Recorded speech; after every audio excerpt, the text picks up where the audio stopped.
Hello and welcome to the Races TV. Let's check the diary for racing in South Australia this week on Saturday. Not only are we racing at Morphettville, it's the second leg of the Adelaide Galvanising Outback Cups Championship.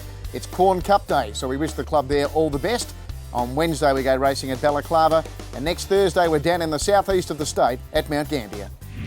Gordon Richards with three runners on Saturday. Gordon starting with Terra Pinner in race number 5. It was nice to see him finally break his duck last start. Well, he finally drew a barrier and made the difference, and yeah. So.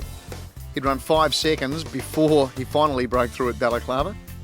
Yeah, he was probably a bit unlucky a couple of times, but mainly bad barriers, but it was good to see for the owners, yeah. Monica Kate goes around in race number 6, and she was on her best behaviour a fortnight ago, winning on the park circuit. She's got a lot of ability, Gordon, but she can be a bit of a headache for you?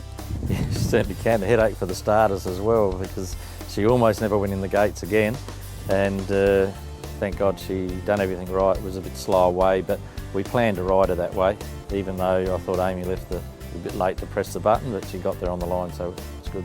Looks to have a good chance on Saturday? I think so. 1200 on the outer track, and it's going to be a little bit moist again, and sort of suits a horse that races like her on the outer track, so I think she'll go well. The roughest of your 3 horses on Saturday will be in the last, Dulcie D, but look, on her absolute best she wouldn't be hopeless. No, her worst runs this time in, she's had excuses. Murray Bridge, she just never handled that.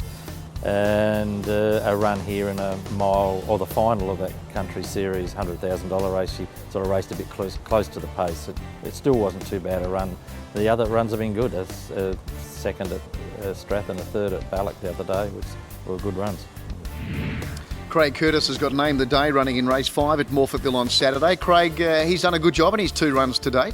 Yes, no, he's sort of jumped out of the ground a little bit. He showed a little bit, but yeah, he just kept on improving. First start he won at Murray Bridge at big odds. Did he take you by surprise then? We thought he might have done a lot better with the barrier trial, and then we just added the blinkers, and it sort of just switched him on a little bit more. And a couple other stable followers did all right out of it, and yeah, it was a good result. And then a great performance coming to town and being beaten narrowly by Out of Cuba. Yeah, well, there wasn't any other races for him, so I thought we'd throw him in the deep end and see how he goes, see where we're at with him. And yeah, he's probably a little bit stiff, that he didn't probably get the gap that he wanted at the time, just held up a little bit, but no, it was a good effort. Possibly a rain-affected track on Saturday, worse than he's seen to date, but does that concern you at all? Not with any of his work. Tuesday he worked out on the grass, was still a bit soft, and Matty said got through it, no worries at all.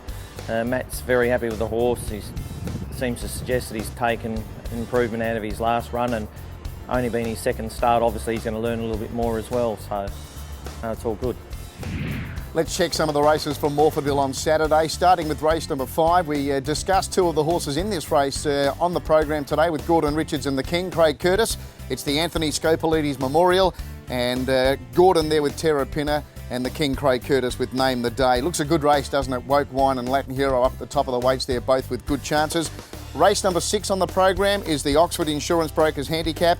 Gordon Richards with Monica Kate. Golden Dane, impressive, winning last week for Philip Stokes with the blinkers on. And that should be a competitive sort of a race. And race 7 is the Veolia Handicap. The weights headed by Draw Forward and Road Worker. Another good event on the program. And good luck to the club up at Quorn with their cup on Saturday. Let's have a look at the field for that. And I'm sure that will be a great day up in the upper north of the state for Quorn Cup Day. We'll see you again next week. There's nothing like a day at the races.